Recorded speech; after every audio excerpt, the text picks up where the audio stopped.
শুরু হচ্ছে গরমের মরশুমের নতুন এক অধ্যায়। পশ্চিমবঙ্গের দুই প্রান্তে উত্তর ও দক্ষিণবঙ্গে এখন আবহাওয়া যেন দুই মেরুতে অবস্থান করছে। একদিকে যখন উত্তরবঙ্গ বৃষ্টির ছোঁয়ায় ভিজছে, অন্যদিকে দক্ষিণবঙ্গ গরমে হাঁসফাঁস করছে মানুষ। আসুন জেনে নিই কি বলছে আলিপুর আবহাওয়া দফতর। দক্ষিণবঙ্গের জেলাগুলিতে আগামী কদিন তাপমাত্রা আরও বাড়তে পারে। আবহাওয়াবিদরা জানিয়েছেন, কোথাও কোথাও হালকা থেকে মাঝারি বৃষ্টির সম্ভাবনা থাকলেও ভারী বৃষ্টির কোনো সম্ভাবনা আপাতত নেই। তবে বৃহস্পতিবার দক্ষিণবঙ্গের কিছু জায়গায় ঘন্টায় 40 থেকে 50 কিলোমিটার বেগে ঝোড়ো হাওয়া বইতে পারে। এই গরমে সবচেয়ে বেশি কষ্টে পড়েছেন শিশু ও বয়স্করা।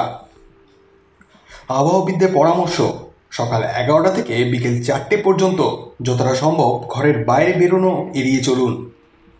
চেষ্টা করুন হালকা সুতির পোশাক পরতে এবং বারবার জল খেতে। দক্ষিণবঙ্গের আবহাওয়া শুষ্ক এবং আর্দ্র থাকবে। এর পেছনে রয়েছে ভূপৃষ্ঠের কাছাকাছি প্রবাহিত শুষ্ক পশ্চিমা বায়ু। এই বায়ুই গরম ও অস্বস্তিকর। এদিকে সম্পূর্ণ ভিন্ন চিত্র দেখা যাচ্ছে উত্তরবঙ্গে।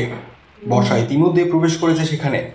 দার্জিলিং, কালিম্পং, জলপাইগুড়ি, কোচবিহার এবং আলিপুরদুয়ার এই 5 জেলায় বজ্রবিদ্যুৎ সহ বৃষ্টির পূর্বাভাস রয়েছে। সঙ্গে রয়েছে ঝোড়ো হাওয়ার সম্ভাবনাও, যার বেগ হতে পারে ঘন্টায় 30 থেকে 40 কিলোমিটার। উত্তরবঙ্গের পাহাড়ি এলাকায় বৃষ্টির ফলে ধস নামার আশঙ্কা রয়েছে। নিচু এলাকায় কোথাও কোথাও জলও জমতে পারে। আবহাওয়ায় এমন পরিবর্তন সাময়িক সমস্যা সৃষ্টি করতে পারে বাসিন্দাদের জন্য। আবহাওয়া দফতরের পূর্বাঞ্চলীয় অধিকর্তা সোমনাথ দত্ত জানিয়েছেন, পূর্ব বিহার অঞ্চলে সমুদ্রপৃষ্ঠ থেকে 1.5 কিলোমিটার উচ্চতায় একটি ঘূর্ণাবর্ত রয়েছে।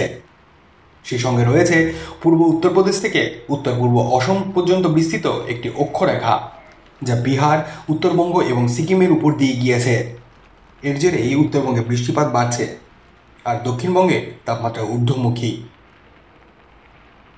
সুতরাং বাংলা এখন একই সঙ্গে বর্ষা ও গ্রীষ্মের দুটি ভিন্ন চিত্র দেখছে। একদিকে যখন মেঘ নামছে পাহাড়ে, অন্যদিকে তখন শহরনগরে সূর্য যেন আগুন ঢালছে। ভিডিওটি যদি ভালো লেগে থাকে তবে লাইক করুন, শেয়ার করুন এবং সাবস্ক্রাইব করতে ভুলবেন না।